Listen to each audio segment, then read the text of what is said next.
What's up, guys? Today I'm going to be teaching you various aspects of the game of football. I'm Coach Varun, and here is going to be football with Coach Varun. No, not that type of football. This type of football. We're going to be discussing American football, the one and only type of football.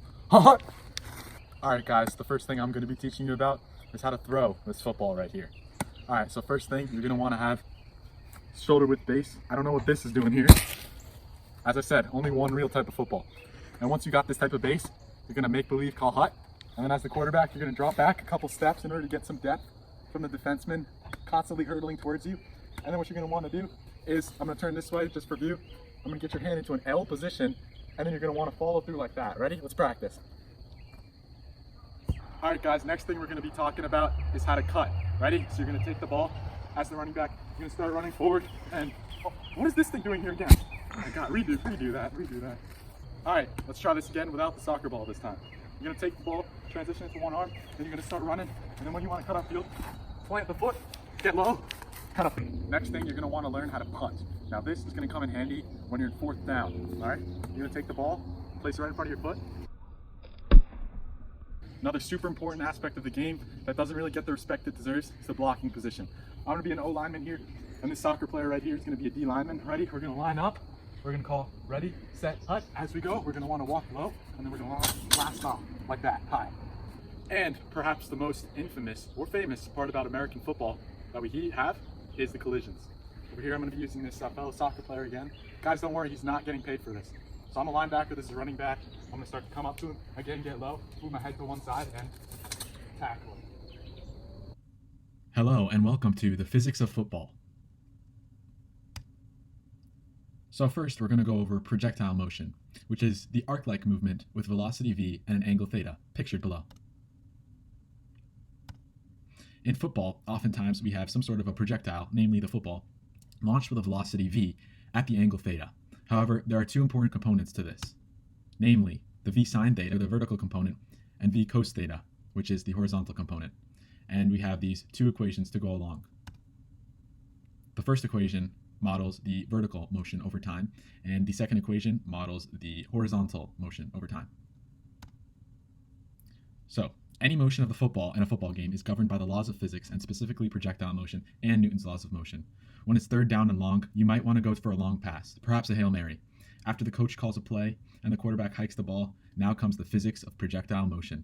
The quarterback will want to throw the football to his favorite slot receiver, and he must throw it accurately at the risk of an interception. Luckily, the quarterback aced his AP Physics C class in high school. He must first calculate the starting velocity to throw the ball. He knows that projectile motion should be broken down into both the horizontal and the vertical velocity, given respectively by the cosine theta and the sine theta of the angle. He understands that he is approximately 2 meters off the ground, and the receiver is catching 2 meters off the ground as well, and the receiver is 50 meters away from him. In his mind, he plugs in the numbers to the equation. Y of t is equal to v sub y of t minus 4.9 t squared. He knows that he can throw the ball around 23 meters per second, and he decides that throwing the ball at 21 meters per second at an angle of 40 degrees is best. He throws the ball, and the ball falls short, and it is intercepted, and it runs for a pick six, ladies and gentlemen.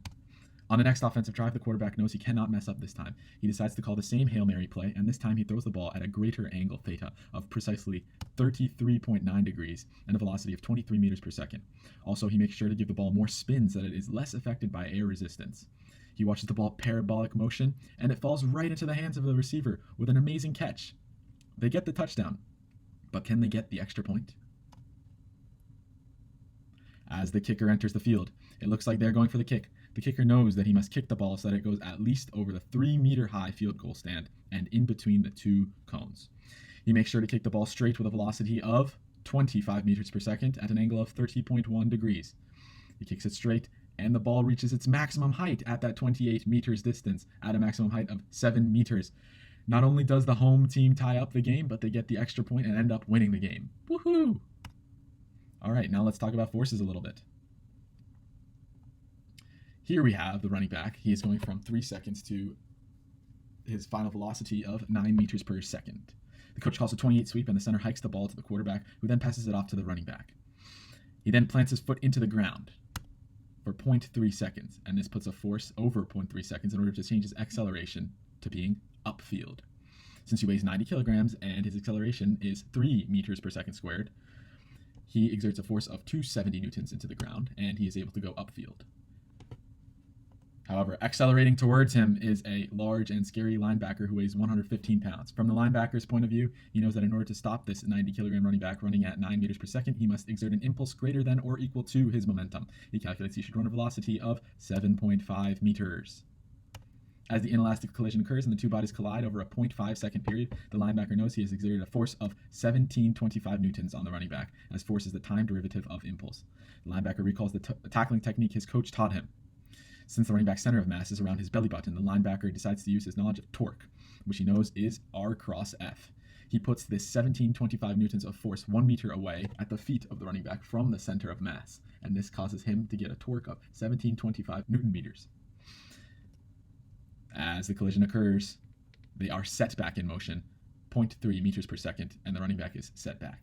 The running back gets up, dazed, and he realizes he has made it past the first down marker. Woohoo! All right, the one position in football that does not get the respect it deserves is the lineman position, which is all about blocking and where forces are applied. Coaches always say the lower man wins, and now let's find out why. Looking at the perspective of a 140-kilogram lineman, the center of mass is close to the belly button for a male. Due to the fact that the linemen are wearing cleats, the coefficient of friction becomes especially large, shown above. As the linemen line up for the drill, let's take the perspective of the offensive lineman. He tries to drive back the defensive lineman by doing 2,000 newtons of force at an angle of 30 degrees below parallel as he gets lazy and stands up. Going through the equations, we see that ultimately the force of friction is larger than the force conducted right that the O lineman does on our D lineman, and he is unable to push him. The coach then comes on the field and is visibly angry. I always told you, lower man wins. This time, let's try again. This time, our O lineman does not stand up straight and he gets low. He exerts a 2,000 newtons worth of force at an angle of 20 degrees above horizontal. And he's able to push back the D lineman several yards because the force of friction is much less than the force that he conducts rightwards. This is why the coaches always say, lower man wins. Understanding the physics of football does not make you a nerd. Instead, it can make you one of the world's best football players. Brute force will never win against intelligence.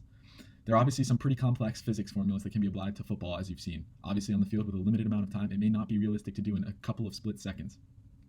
And while not all football coaches may be physics masters, there are definitely some out there, it does make absolute sense to listen to your coaches on the field. They've been trained in football and know the tactics through trial and error. Now, we know without trial and error what works and what doesn't work on the field. All it takes is a little bit of physics. Thank you for watching.